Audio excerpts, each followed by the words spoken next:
D'accord. Juste une parole avant de commencer. Le Seigneur a dit que beaucoup d'entre nous avons besoin de repentance. Dans ce temps où nous sommes, il dit que Dieu revient, Jésus revient.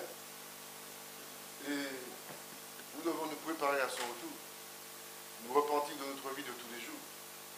Et ça, c'est important, je le dis. Donc, je l'ai reçu pendant qu'on chantait le chant que disait « C'est ta présence, Jésus. C'est l'air que je respire. » Après tout, nous pouvons nous poser la question, est-ce que nous respirons réellement Jésus?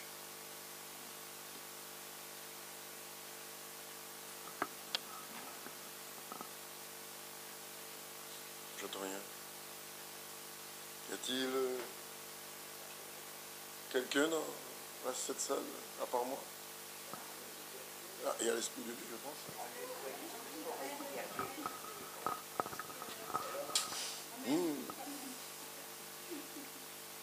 Est-ce qu'on respire l'air de Jésus? Bien sûr, c'est une, je ne dirais pas un message, mais quelques notions du baptême. On va prendre quelques versets. Mais il est important de savoir quelque chose, c'est que Dieu nous parle de toutes sortes de façons. Je disais que même Dieu nous parle par un bébé. On ne fait même pas attention. Surtout quand le bébé commence à crier et puis on s'énerve. Pas vrai? Et on ne fait pas trop attention que c'est Dieu qui nous parle. Toutes sortes de mains. Dieu nous parle, mais fou. C'est quelque chose qu'on ne fait même pas attention. Pour vous dire que dans les évangiles, on parle du baptême. C'est vrai.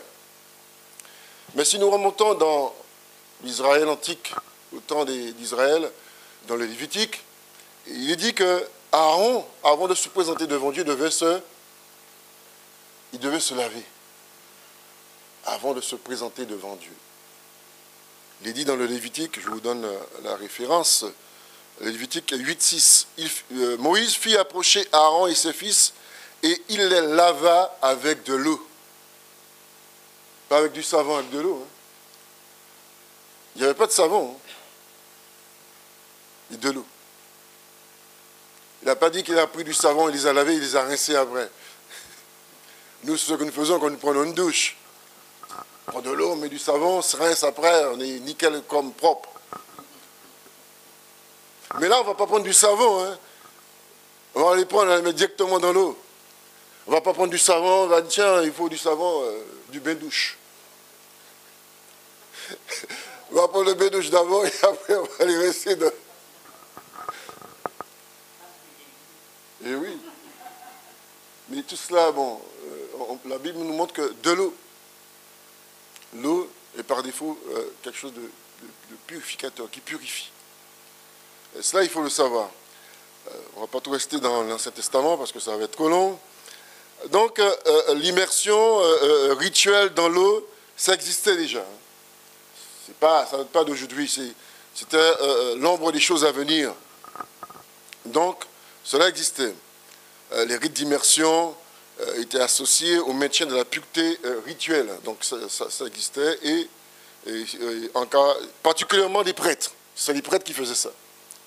On se lavait avant de se présenter devant Yahweh. Dans le Nouveau Testament, on va prendre un verset dans le chapitre 3 de Matthieu, qui est le verset 1. Il dit que à cette époque-là parut Jean-Baptiste qui prêchait dans le désert de Judée. Il disait « Changez d'attitude, car le royaume des cieux est proche. » Changez d'attitude, car le royaume des cieux est proche. C'est la même chose que cette parole aussi est répétitive aujourd'hui, car le royaume de Dieu est proche. Changer d'attitude. Je l'ai dit juste avant, on a besoin de repentance parmi nous. Il dit, beaucoup a besoin de repentance. L'Esprit de Dieu me dit, beaucoup d'entre nous a besoin de repentance. Car le royaume de Dieu est proche. Nous ne savons pas quand il va venir. Mais le royaume de Dieu est proche. Et il disait que Jean est celui que le prophète Ésaïe avait annoncé lorsqu'il a dit « C'est la voix de celui qui crie dans le désert. Préparez le chemin du Seigneur, rendez ses sentiers droits. » Nous-mêmes, nous devons préparer le chemin du Seigneur et rendre ses sentiers droits. Nous avons le même service que nous devons apporter que Jean-Baptiste. Ce n'est pas que lui seul qui devait le faire, nous aussi. Nous sommes serviteurs et servantes. Tous. Et nous devons préparer le chemin, les sentiers du Seigneur. Parce qu'il arrive. Et oui. Mais est-ce que nous préparons le sentier, le chemin du Seigneur? Il dit que Jean portait un vêtement en poil de chameau et une ceinture de cuir autour de la taille. Il se nourrissait de sauterelles et de miel sauvage. Je ne sais pas si quelqu'un entre ici avec un vêtement pareil, on va l'accueillir. Si les costumes cravates, ça se passe bien, pas vrai? Costume bien sapé, bien mis. Mais avec vêtements de poil de chameau, une ceinture autour, peut-être pas une bonne odeur comme on a envie de bon parfum. On ne va pas trop quand même, il reste au bout de la salle là-bas. Hein. On ne va pas le mettre sur le devant, hein, n'est-ce pas? Et oui, il était comme ça, le serviteur de Dieu. Le serviteur de Jésus, le plus grand des prophètes. Vous vous rendez compte? Jean. Mais aujourd'hui, est-ce que nous voyons cet aspect-là, quelqu'un qui rentre comme ça? Dieu peut nous visiter comme ça. Hein. Jésus peut nous visiter comme cela. Il arrive là, et puis on dit, hey, qu'est-ce que tu fais là, toi? Excusez-moi, monsieur, ici, c'est pas pour vous. Hein. Jésus peut nous visiter comme ça. Et puis on dit, mais Jésus, on t'a évoqué, on ne t'a pas vu. Il dit, mais si, je suis venu vous voir. Vous ne m'avez pas reçu. Ah bon, c'était quand? La dernière fois, quand je suis passé en Paul de Chameau. Ça nous fait sourire, hein. Mais Dieu est Dieu. Il fait ce qu'il veut quand il veut. Je suis venu au Paul de Chameau, vous ne m'avez pas accepté. Et oui, il peut venir sous différentes formes. Ah, mais aujourd'hui qu'on parle du baptême, hein, on ne va pas parler de Jean. Oui, on va parler du baptême. Cependant, donc avant d'aller cependant, il dit, les habitants de Jérusalem, de toute Judée et de toute la région du Jourdain se rendaient vers lui. Reconnaissant publiquement leurs péchés, ils se faisaient baptiser par lui dans les eaux du Jourdain. Donc, il témoignait, il reconnaissait leurs péchés, il le témoignait. Donc, il disait, voilà ce qu'on a fait. Cependant, quand il vit beaucoup de pharisiens, de sadducéens venir se faire baptiser par lui, il leur dit, race de vipères. Oui, si aujourd'hui on dit ça à quelqu'un, race de vipères, tu es une vipère. Oh, il m'insulte le frère. Hein. Le frère m'insulte, il m'appelle vipère. Là, il y a la langue là qui sort là. Et qui... avec les deux petites pointes là, qui vient pour pouvoir lâcher le venin. Parce que par défaut, une vipère, il y a un venin. Et ça ne fait pas du bien, le venin. Hein. Ça vient pour te tétaniser, en fait. Mais Jean-Baptiste dit ceci, hein, mais Jésus, plus tard, dit la même chose. Hein. Bien sûr, il ne faut pas l'oublier. Jésus a repris cette même parole de Jean-Baptiste. Qui vous a appris à fuir la colère à venir? Et Jean dit quelque chose de très important.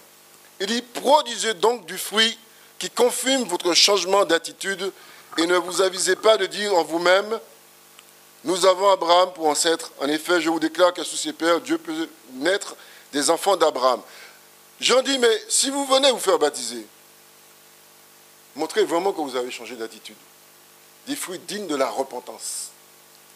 Ne vous faites pas baptiser pour vous faire baptiser par superstition. Ou par peur. Ou on ne sait jamais ce qui va se passer si le ciel tombe sur la tête. Il dit, prodigez du fruit digne de la repentance. C'est ce que j'attends de vous. Parce que Jean les avait discernés. Il avait discerné ces gens-là qui étaient faux. Mais ça peut se passer aujourd'hui. On peut se faire baptiser par superstition, on ne sait jamais. Et oui, quelque chose arrive, moi je suis baptisé. Bien sûr, je ne me suis pas repenti, je n'ai pas changé d'attitude.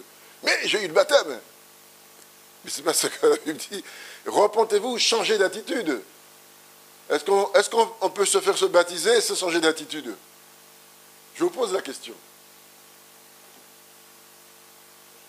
Eh oui, il faut changer. Il faut produire des fruits dignes de la repentance. Ah, j'ai l'impression qu'Albert il m'a dit, bien sûr, avant le baptême, on prend les personnes pour leur donner un petit programme d'enseignement, on vous dit voilà, comment ça se passe. Pour que la personne puisse savoir ce que les baptêmes. Donc, Jean-Baptiste reprend ces gens-là pour leur dire, voilà, produisez des fruits dignes de la repentance. Nous pouvons nous faire baptiser, c'est vrai au début, on s'est repenti. Mais dans la marche, on peut revenir en arrière et rattraper ce qu'on avait laissé. On remet ça dans sa poche et dans son sac, dans son cabas. Et dans son sac à dos. Et ça, on oublie ça aussi. C'est pourquoi il y a des gens qui viennent à Jésus et qui lâchent par la suite. Ça arrive. Le fruit de la repentance, c'est vraiment la séparation du mal et rentrer dans cette vie nouvelle que nous avons besoin. Et c'est ce qu'il leur disait, si vous vous faites baptiser, vous vous repentez, mais vous n'allez plus faire les mêmes choses que vous faisiez auparavant. Si auparavant tu chipais, tu volais, tu ne fais plus. Mais oui. Si auparavant tu mentais, tu ne mens plus. Mais oui. C'est des fruits de la repentance. Si auparavant tu disais du mal de tes frères, de tes voisins, de ta famille, tu ne dis plus. Eh oui, ta famille, dans ton propre sang, hein, tu les craches dessus bien là. C'était avant, mais maintenant tu ne le fais plus. Tu t'es repenti, n'est-ce pas? Tu produis du fruit digne de la repentance. Ah oui. Si auparavant, de ton collègue de travail, tu crachais dessus dans le dos, tu ne le fais plus. Aujourd'hui, tu veux dire grand bonjour avec un grand sourire. Je suis enfant de Dieu. Eh oui, tu dis, oh, je suis enfant de Dieu. Eh oui, avec un grand sourire, une grande banane, bien mûre. Et ton collègue est joué, il dit, ah, je vois vraiment s'il a changé ou si elle a changé. Et on va voir vraiment s'il y a quelque chose qui a changé. Bon, non, on parle du baptême. Hein. On va revenir sur le baptême. On parle du baptême. En fait, Jean baptisait ces gens-là, et c'était le baptême de la repentance. Et puis, pendant qu'il est en train de baptiser ces gens, il y a quelqu'un qui arrive. Il dit, mais, ce gars-là, c'est qui celui-là? Qu'est-ce qu'il est? Qu'est-ce qu'il fait? Qu'est-ce qu'il est?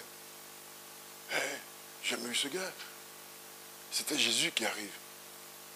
Le début de son ministère. Et il va passer par les eaux du baptême. Dans le verset 13 du chapitre 3, Jésus arrive. Alors, Jésus vient de la Galilée, jusqu'au Jourdain, vers Jean. Il y a un prophète qui vient de Galilée. Vous savez qui? Dites-moi, un prophète qui vient de Galilée. Jonas. Jonas vient de la Galilée. Non? Pas lui? C'est qui alors? C'est Jésus? Ah, il ne sait pas, il ne savait pas. Donc, il y a un prophète qui vient de la Galilée. Donc, je disais, c'était Jonas. Bon, Jésus vient de la Galilée jusqu'au Jourdain vers Jean, pour être baptisé par lui. Mais Jean s'y opposait en disant, c'est moi qui ai besoin d'être baptisé par toi, et c'est toi qui viens vers moi. C'est tout à fait légitime de la part de Jean de dire cette parole. Parce qu'il se reconnaît en tant que pécheur lui-même. Et il voit Jésus, mais il distingue en Jésus, il voit en Jésus quelqu'un de supérieur à lui. Le Messie, le Fils de Dieu, il y a quelque chose en lui qui ne trompe pas, que Jean discerne. Il dit non, c'est toi qui devais le faire pour moi. Et nous voyons que Jésus lui-même, il vient et il se fait baptiser par un homme pécheur. C'est fort ça, hein?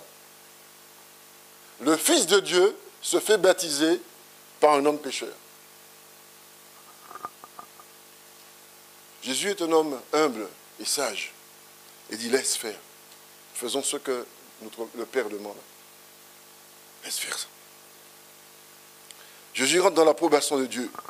Parce que c'est Dieu qui a suscité Jean. Il dit c'est le prophète qui annonce la venue du roi. C'est le prophète qui annonce celui qui doit venir. Donc Jésus dit laisse faire les choses. C'est le Père qui a permis cela. Et Jésus se fait baptiser. C'est vrai que, est-ce que Jésus avait besoin de se faire baptiser? Au nom de qui Jésus a été baptisé? Est-ce qu'il devait confesser ses péchés? Est-ce qu'il avait des péchés à confesser? Est-ce qu'il avait besoin de se faire baptiser? Mais pourquoi il s'est fait baptiser alors? Bien sûr. Il s'est fait baptiser par cela. Jésus, c'est l'annonciateur d'une nouvelle alliance, d'un signe un signe qui va arriver bientôt. Et c'est pourquoi il le fait. Le signe d'une vie nouvelle. Aujourd'hui, avant, les prêtres se faisaient laver à chaque fois. Mais une fois, tu rentres dans une fois pour toutes. Tu te laves une fois pour toutes pour Dieu. Tu n'as pas besoin chaque fois de te laver pour aller devant Dieu. Hein. Parce que sinon, nous devons nous laver chaque fois pour prier, pour faire, pour se présenter devant Dieu. Chaque fois que tu viens au temple, il faut que tu te laves. Et quand il y avait des fêtes, il fallait se laver aussi. Il y avait tous ces rituels. Mais dans le baptême, tu te laves une fois pour... Bien sûr. Ah, il y a quelque chose de très important qu'il a dit, Albert. Pour la vie. Pour la vie. Nous devons saisir cette vie éternelle. Donc, Jésus donne l'exemple, une préfiguration de la nouvelle alliance en son sang pour ceux qui croiraient en son nom. Jésus est tout en tout. Tu peux aller là-bas si tu veux, écoutez, il n'y a pas de problème. Pourquoi le baptême? Le baptême est à la fois l'expression de foi du disciple et la confession de celle-ci. Son engagement en Jésus. Tu te baptises parce que tu as cru en Jésus. Tu as cru que Jésus t'a pardonné de tes péchés. Tu as cru que Jésus est celui qui est mort à la croix pour tes péchés. Tu as cru qu'en Jésus, tu rentres dans une vie nouvelle. Vous savez que Jésus parlait à Nicodème, il dit qu'il faut qu'un homme puisse naître de nouveau. Il disait cela. Et c'est la même chose. Quand on accepte Jésus, on rentre dans une vie nouvelle. Les choses anciennes sont passées. On ne va pas rentrer dans la vie nouvelle et puis rattraper les choses anciennes. Ah, mon passé me rattrape. C'est pas cela en fait. Parce qu'on rentre dans la confession et on croit que Jésus nous a pardonné de nos péchés. Il a effacé tous nos péchés. L'acte qui nous condamnait, l'acte qui nous amenait à la mort éternelle, Jésus a pris tout ça sur lui. Et il a donné maintenant une vie éternelle en lui. Il a tout pris pour lui. Et nous devons croire cela, que Jésus nous a pardonné de nos péchés. Avant d'entrer dans l'eau. Si tu dis, est-ce qu'il m'a pardonné? Non, il faut le croire. Il faut croire que d'entrer dans les eaux du baptême, c'est entrer dans une vie nouvelle, dans une nouvelle alliance. Et entrer dans des choses nouvelles. J'ai pris quelques exemples tout à l'heure, mais il y en a tellement d'exemples. Un exemple qui existe. Bien sûr, on peut tomber, on peut pécher. Mais il est juste et fidèle pour nous pardonner. Et ce n'est pas parce que nous sommes libres, on a dit, on est libre, libérés. Et on va continuer à faire les mêmes choses. Non, il ne faut pas jouer avec ça, il ne faut pas jouer avec le feu. Vous savez, la parole de Dieu, c'est... quand il y a les louanges, on est content, mais quand on commence à parler de la parole de Dieu, parfois on n'est pas tellement d'accord. C'est là où ça va... L'épée à double tranchant, c'est pas évident. Parce que parfois, on aime bien que ça tranche d'un côté, mais de l'autre côté, on n'aime pas trop. Bien sûr que Jésus nous a demandé de faire des disciples, de les baptiser au nom du Père, du Fils et du Saint-Esprit. Donc, c'était ce qu'il y avait annoncé. Et il parle aussi de l'Esprit qui viendra, qui convaincra les gens de péché, de jugement. Donc, tout ça aussi. Donc, il y a une conviction, avant de se faire baptiser, que Jésus nous a pardonné et que nous nous sommes non seulement repentis, mais que nous croyons que Jésus est vraiment celui qui nous a pardonné et que nous l'appartenons. Ça, c'est important de le savoir. Et qu'il y a un changement d'attitude. Croire en Jésus, c'est dans la foi, dans la repentance du péché, pardon des péchés, et on devient des témoins de Jésus, bien sûr. Témoignage de Jésus, il y a tout cela aussi. Ça, c'est important.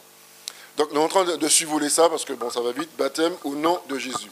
Ah, le baptême au nom de Jésus, ça vous dit quelque chose? Mais pourquoi, donc, il y a eu le baptême au nom de Jésus? C'est plus tard que les apôtres ont repris ça. Quand Pierre a fait sa grande prédication dans Actes 2:38, et il parle, et il dit aux gens, il dit, frères, que ferons-nous? Il dit, soyez baptisés au nom de Jésus pour le pardon de vos péchés. C'est cette formule abrégée que Pierre a repris. Parce que dans le nom de Jésus, nous avons tout dans le nom de Jésus. Tout dans le nom de Jésus. Qui a donné? Le Père a donné le Fils, mais le Fils a donné quoi? L'Esprit. Et oui, c'est Jésus qui a donné l'Esprit. Donc, nous pouvons aussi faire le baptême dans le nom de Jésus. Bien sûr. quand Jésus l'a annoncé aussi, il a dit dans le Père, le Fils et le Saint-Esprit, mais Jésus, il est dans le Père. Et le Père est dans le Fils. Et Jésus donne l'Esprit. Il est tout, Jésus. Et il dit une chose importante, Jésus, tout pouvoir m'a été donné. Tout pouvoir. Dieu lui a donné tout pouvoir. C'est lui qui maintenant, le Père lui a tout donné. Et tout passe par Jésus. Rien ne peut se faire sans Jésus. Le Père nous voit qu'au travers de qui? Jésus. Pourquoi? À cause de la croix. À cause de la croix. Donc celui qui se fait baptiser croit à la croix, que Jésus est mort à la croix pour ses péchés, pour ses iniquités. Et le châtiment qui lui donne la paix, c'est Jésus qui l'a pris. Donc c'est Jésus qui a pris le châtiment. Il doit croire ces choses-là. Et ça, c'est important de le savoir.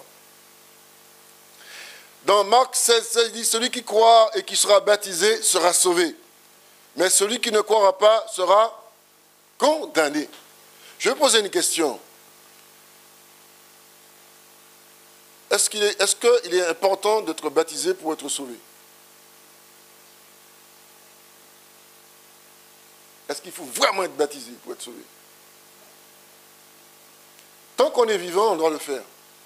Je vous prends un exemple. Le brigand sous la croix. Est-ce qu'il a été baptisé? Mais est-ce qu'il a été sauvé? Ah! Parce qu'il y a des moments, des cas bien spécifiques. Un frère va voir un frère à l'hôpital ou quelqu'un qui est malade, très malade. Et l'Esprit de Dieu dit, prie pour cet homme, qu'il puisse recevoir Jésus. Tu pries pour cette personne, et cette personne dit, oui, je crois en Jésus, et je l'accepte comme mon sauveur. Est-ce que cette personne est sauvée? Oui. Oui, elle est sauvée. Parce qu'elle a cru, cette personne a cru. Au dernier carat, Dieu sauve. Il dit, tous ceux qui invoqueront le nom du Seigneur sont... Dieu va faire une sorte de, je dirais, une sorte de grande vague pour amener que les plus durs, les plus récalcitrants puissent encore avoir cette espérance de vie en Christ. Il dit, ceux qui invoqueront le nom du Seigneur. Vous voyez, même les hommes les plus durs, à des moments plus difficiles, qu'est-ce qu'il dit? Ils crient, ils prient. Même les incrédules, les athées, à des moments durs de leur vie, la pensée de l'éternité que Dieu a mis en eux se révèle. Ah, s'il y avait un Dieu, oui. Donc ça veut dire que tu crois en Dieu finalement. Mais au début, il ne croyait pas. Il n'y a pas quand l'argent, il faut encore. Hein. L'argent, c'est maman. Bon, on en a besoin, bien sûr. Pierre leur dit, repentez-vous, que chacun de vous soit baptisé au nom de Jésus-Christ pour le pardon de vos péchés, et vous recevrez le don du Saint-Esprit. Ah, il y a quelque chose qui vient. Quand tu crois, tu reçois Jésus, mais tu reçois l'Esprit de Dieu. Quelque chose qui vient en toi, un bon dépôt. Le bon dépôt de l'Évangile. Comme Paul disait à Timothée, garde le bon dépôt de l'Évangile. Ce bon dépôt que nous avons besoin, parfois que nous oublions que nous avons un bon dépôt. Hein. Alors je vais dire encore, on prend l'exemple par exemple de l'eunuque avec Philippe. Et qu'est-ce qui s'est passé? L'Esprit de Dieu envoie Philippe vers cet eunuque et lisait un passage d'Ésaïe pour mémoire. Et Philippe lui dit, mais est-ce que tu comprends ce que tu dis là? Oui, mais s'il y avait quelqu'un pour m'expliquer. Ça vous est jamais arrivé, quelqu'un vous dit ça? Vous savez, moi, je ne comprends pas trop. Et Philippe lui explique. Et puis, il dit, voilà, est-ce que toi, tu veux être baptisé? Il dit, oui, si tu crois. Il dit, oui, je crois, Seigneur Jésus. Il dit, il y a de l'eau là à côté, là. Il dit, pas de problème. Il s'est fait baptiser, dans le champ, sous l'heure. Il peut arriver des situations où on peut amener à baptiser quelqu'un parce que on est dans un environnement hostile et il faut baptiser ces personnes-là. Vous savez, pendant qu'il y avait la guerre dans un certain pays et qu'on tirait sur les gens, dans les forêts, les OGN baptisaient des personnes sur les tirs des fusils. Il faut le faire. Hein.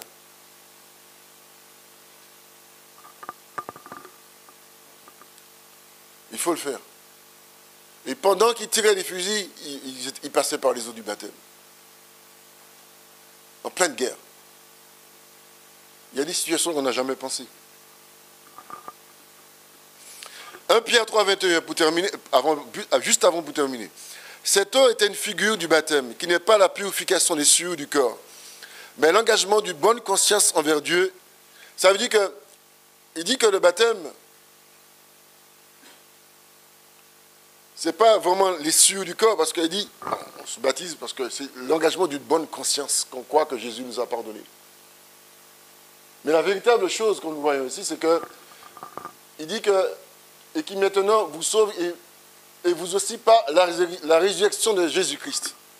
Une figure du baptême qui n'est pas la purification des cieux du corps. Ce n'est pas parce qu'on dit, tiens, on est baptisé et qu'on est clean et tout est bon. Mais derrière, il y a quelque chose à faire. Qu'est-ce qu'il y a fait derrière? Qu'est-ce qu'on peut faire?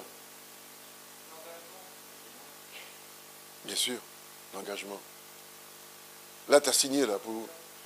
Ah, il a dit, c'est marqué là. Hein. Et oui. Et là, c'est la parole de Dieu. Mais c'est important cette affaire-là. L'engagement. Et l'engagement quoi? Pour combien de temps? 30 ans? 20 ans? 60 ans?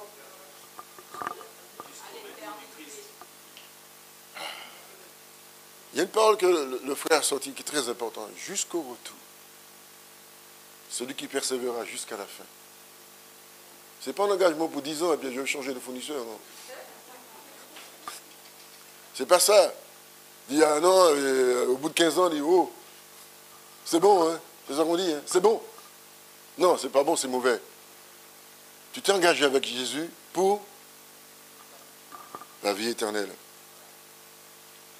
Une bonne conscience envers Dieu. Ça veut dire quoi, une bonne conscience envers Dieu?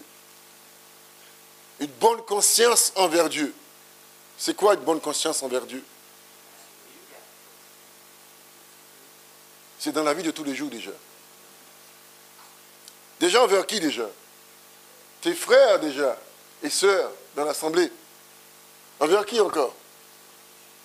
Envers ton prochain. Une bonne conscience envers Dieu. Pas de magouille quand même. Hein? Là où tu fais des fausses déclarations. Pour gagner un peu de sous. Ça, c'est pas bon, ça. Hein? Faut éviter ça, frères et sœurs, parce que Dieu te rattrape. Hein? On ne se moque pas de Dieu. Hein? Ce que l'homme a semé, tu dis, non, ils ne vont pas voir ça, tu peux déclarer ça comme ça. Ça passe. Ça passe combien de temps? Et ça casse. L'engagement d'une bonne conscience envers Dieu, dans la mesure où tu t'es engagé quoi? À non seulement assister déjà au culte, à assister aux enseignements, assister aux réunions de prière aussi. Ça, c'est important quand tu t'engages avec Jésus. Et oui. Bon, je me suis baptisé, je reste chez moi tous les jours. Et je fais mon culte chez moi. Je suis baptisé. Je le dois. Je fais mon culte par Zoom. Hein. Il est important de revoir ses frères, l'assemblée de Dieu, l'ecclésia, rassemblés ensemble pour louer le Seigneur, pour chanter, louer Dieu, pour partager la parole de Dieu, pour faire des partages de la Bible. Ça, c'est important. Dieu prend acte de toutes ces choses dans notre engagement. Et Dieu prend aussi, là où il y a des difficultés aussi, il prend tout en œuvre. Il prend toutes ces choses-là. Et ça, c'est important de le savoir. Si tu as des difficultés, il le prend aussi. Il dit, oui, je sais. Mais le jour où tu as moins de difficultés, fais ce que tu as à faire. Et si par exemple, je vais prendre un exemple, tu travailles le dimanche, tu dois prendre ton jour aussi pour le Seigneur. Il ne faut pas oublier. Non, mais je vous dis ça, je vous rappelle ça aussi. Parce que parfois on oublie ça. Tu travailles le samedi, le dimanche, la semaine qui arrive, dans ce jour-là, c'est pour Dieu. Je prends ma Bible, quelques cantiques, ouais, un temps de prière, voilà, c'est ça. Tu ne te demandes pas toute la journée, mais c'est le jour où tu te reposes dans le Seigneur. Ça, c'est important de prendre ce jour de repos. Bien sûr. Si tu ne l'as pas fait avec les frères et sœurs, tu dis, moi aujourd'hui, je n'ai pas travaillé, j'ai travaillé ce week-end, mais là, je prends mon temps avec mon Dieu. Ça, Dieu prend acte de cela, parce qu'il a la primauté. Il dit, ah, je le vois, lui, mon enfant, il est toujours en avant. Et Dieu aime ça. Le baptême, c'est marquer son engagement, son appartenance à Jésus en tant que sauveur. Sa confession de foi en public. Et oui, tu n'as pas honte de Jésus parce que... Mais il y a quelque chose aussi qui est important aussi de le savoir. Devant le monde, devant les anges, devant les hommes, devant les principautés. Les principautés, c'est le diable. Hein. Parce que le diable, il te regarde, il dit, ouh, non, celui-là, je vais faire mon affaire. Non, Jésus est avec toi. Tu as confessé le nom de Jésus, le nom au-dessus de tout nom. Ce nom qui est au-dessus de tout. Il est le roi des rois, le seigneur des seigneurs. Rien, on dit rien ne peut t'arriver. Oui, il va y avoir des choses qui vont t'arriver. Quand il dit rien ne peut t'arriver, c'est à ta foi, à ta conviction de foi en lui. Bien sûr, des choses peuvent t'arriver au niveau de ton intégrité physique. Parce qu'il y a des frères qui meurent martyrs. Il y a des frères qui sont persécutés. Mais ce qui est important, c'est ta foi en Jésus-Christ. C'est cela qui est important. Quand on dit, on peut te faire du tort, du mal, mais ta foi en Jésus-Christ, c'est ça qu'il faut garder. Nous sommes amenés à mourir avec notre... Eh oui. Tu rentres en Jésus avec la foi, tu meurs avec la foi en Jésus. Et il y a une chose, je vais là, marcher dans une vie de sainteté. Participer à la Sainte Seine, les offrandes, etc. Tout cela, ça fait partie. Mais tu rentres aussi en tant que membre de la famille de Dieu. Et oui, tu deviens membre de la famille de Dieu. Tu deviens chrétien. Tu fais partie du peuple racheté, gens de la maison de Dieu, membre de l'Église, et etc. Un témoin de Jésus-Christ. Bien sûr, mais jusqu'au bout. Bien sûr, de ceux qu'il a appelés, il les a glorifiés. C'est ce qui est important aussi. Parce qu'il y a ceux que Dieu a appelés pour aller jusqu'au bout. Est-ce qu'on se baptise, est-ce qu'on vient à Christ par hasard? Alors dites-vous que vous n'êtes pas venu par hasard. Et ne dites pas que le hasard fait bien les choses. Amen, on va se terminer là. On va se lever, on va prier. Donc c'est quelques survols du baptême. Hein. Il faut tout dire. Après c'est un enseignement.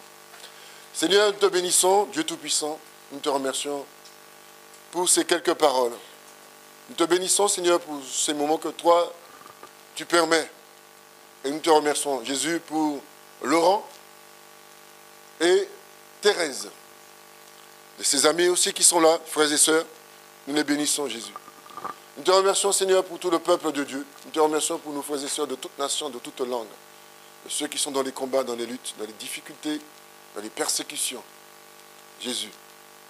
De ceux qui ont été martyrs, Seigneur, et qui sont martyrs pour la cause de Christ. Seigneur, que ta grâce soit sur eux. Seigneur, merci de ces moments et que l'Esprit de Dieu, Seigneur, soit sur eux dès maintenant. Au nom puissant de Jésus. Toi qui convaincs de péché, de justice et de jugement. Seigneur, conduis-les dans la vérité. Conduis-les, Seigneur, dans le chemin qui amène à la vie.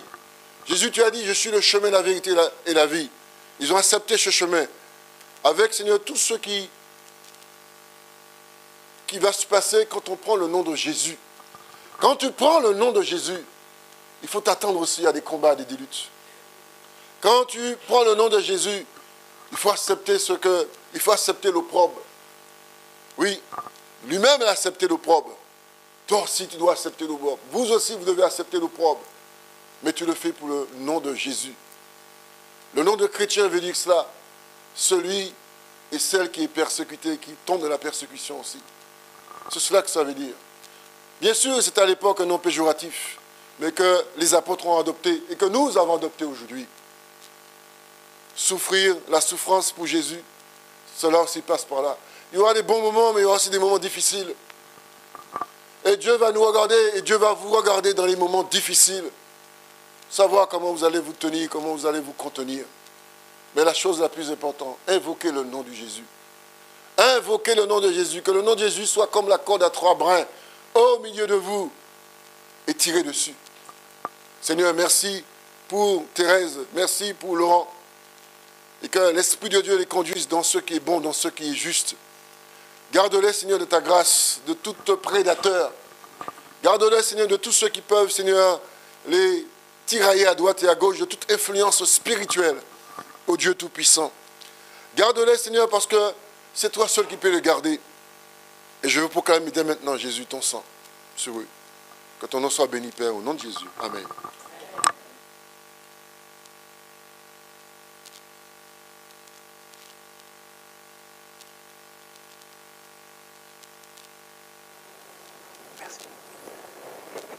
Amen. Quand on dit qu'il y a un temps pour tout, c'est vrai, il y a un temps pour tout. Mais laissons du temps à la parole de Dieu. C'est le plus important, la parole de Dieu. Donc moi j'ai une bonne nouvelle et une moins bonne. C'est qu'on va assister à un enterrement. Ben oui, parce que il y a 2 personnes qui vont mourir aujourd'hui. Ben, elles ont choisi de mourir, excusez-moi, puisqu'on va les ensevelir. Donc, hein? Mais pas quelqu'un en terre qui est vivant, non. Donc c'est Thérèse et Laurent qui ont décidé de mourir aujourd'hui à eux-mêmes. Amen. Amen. Mais il y a une bonne nouvelle, c'est qu'ils vont ressusciter. Amen. Ah, ça c'est la bonne nouvelle. Mais encore une meilleure nouvelle que ça, c'est que... Allons-y. Amen. Ah, ben on y va alors. Allez, on se lève, on chante. Amen, amen. Alors, je disais qu'il y a encore une meilleure nouvelle que ça. C'est que Thérèse, que la famille connaît, que nous connaissons aujourd'hui, Laurent, que beaucoup connaissent en tant que Laurent, mais ce ne sera plus les mêmes en sortant du baptistère. Ce sera un nouveau Laurent selon Dieu et une nouvelle Thérèse. Qui y croit ici? Amen. Qui y croit? Alors moi je vous dis, prenez des belles photos tout de suite de ce qu'ils sont maintenant. Allez, non mais allez-y. Mais prenez-moi au sérieux un peu. Je suis serviteur de Dieu, non? Prenez-les en photo. Non, prenez-les en photo maintenant. Vas-y. Mais prends-les, c'est ta famille. Mais c'est quand même quelque chose, on n'obéit pas ici. Prenez-les en photo, vous allez voir pourquoi. Non, bah allez-y. Voilà.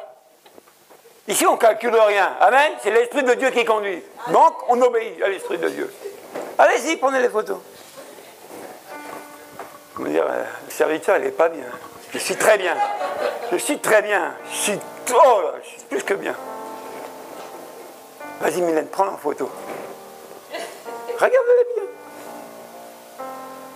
C'est bon? Après, c'est une autre image. Parce qu'on ne peut pas prêcher la parole de Dieu et pas la vivre, non? De toute façon, on est des menteurs. Et le mensonge, il n'est pas parmi nous. C'est la vérité. Donc je vais appeler Thérèse. Viens. Et Thérèse va nous parler d'elle. C'est beau, hein, quelqu'un qui parle de soi. Viens là. Attends, on va décaler un peu ça. Voilà, on va prendre de la place. On a de la place. Toi, tu n'as pas besoin de ta serviette. Tu n'as pas besoin de ça. Mais ça... Oh, ça va aller, ça va. Alors voilà un micro, je le branche. Et tu vas nous témoigner. Voilà. Ah, si c'est Dieu, je peux te faire aider. Qu'est-ce que je peux dire? Je suis bien contente. Prends bien le micro. La famille de Dieu. Moi, j'ai ma conductrice des louanges qui est là, de la famille, c'est ma sœur. Amen. Donc, elle nous a toujours poussé à prier. Ben, moi, j'étais catho, hein. Je suis née catho. Et je pense que je fais mon temps chez le catholique. Et je n'ai pas trouvé vraiment le Dieu que je voulais. Et ça fait 2 ans, depuis le Covid, à la maison, que j'ai commencé à chercher Dieu autrement. À écouter les prédications sur Internet, sur YouTube. Et c'est là que j'ai compris que je n'étais pas vraiment dans le bon chemin. Et aujourd'hui, je vais me mettre dans le bon chemin. Amen. Voilà.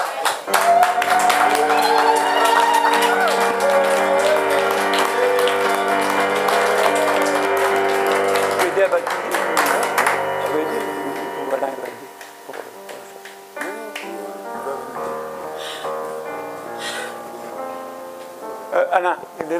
frère Alain? Tu peux venir, Alain? Comme Jean-Luc, il est un peu physiquement... Allez. Alors, doucement, pas de précipitation. On va y arriver. Je peux plonger, hein? Non, on plonge pas ici. En jambe, rentre. Regarde-moi avec ta main. Ça va? Oh, très bien. Merci. Oui. Oui, vas-y. Vas-y, doucement. Voilà. Voilà. Voilà, mets-toi de l'autre côté, c'est pour aider. Alors, tu vas t'asseoir tout doucement. Hein? Voilà. Assieds. Ça va? Ok. Je sais que les premiers qu'on a baptisés ici, ils ont eu froid. Alors, voilà. Reste tranquille. Voilà. Maintenant, tu vas répondre à quelques questions qu'on va te poser. Thérèse, est-ce que tu crois que Jésus-Christ est le Fils de Dieu?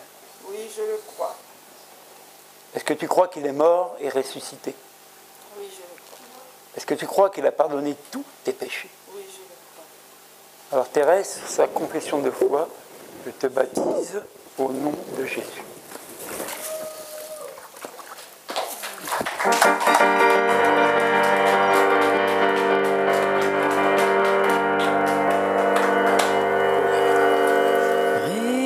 Répands-moi ta vie par les eaux de ton esprit.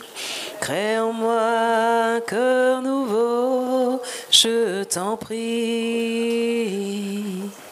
Tu t'appelles, je suis, pour me dire, je sais, parce que rien ne peut troubler mon cœur en paix.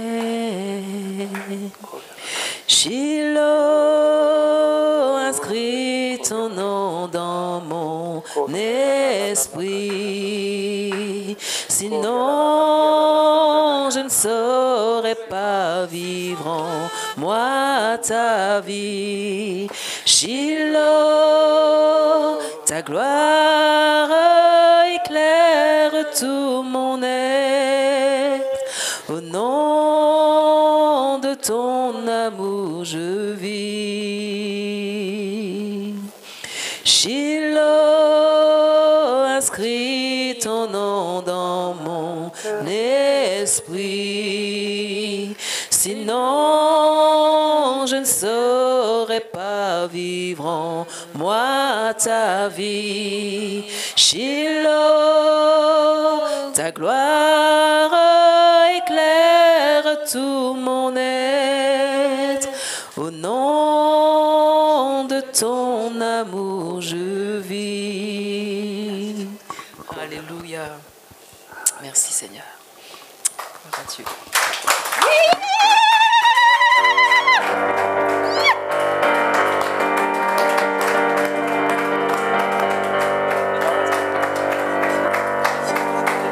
Amen.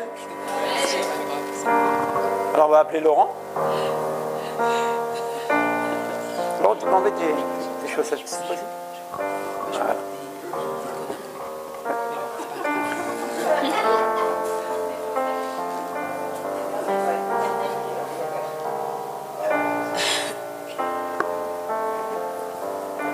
Alors Laurent, tu vas nous aussi nous témoigner de qui tu es. Et ce que tu vas devenir, ça appartient à Dieu. T'écoutes. Eh bien, pour une fois, je vais parler de moi-même. Ce qui est très rare.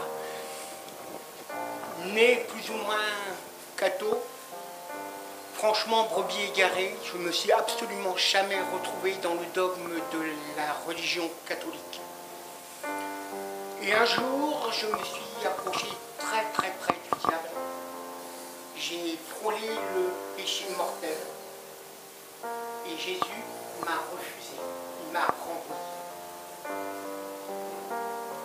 Aucun hasard n'existe, puisque j'ai rencontré un frère évangéliste suite à ça.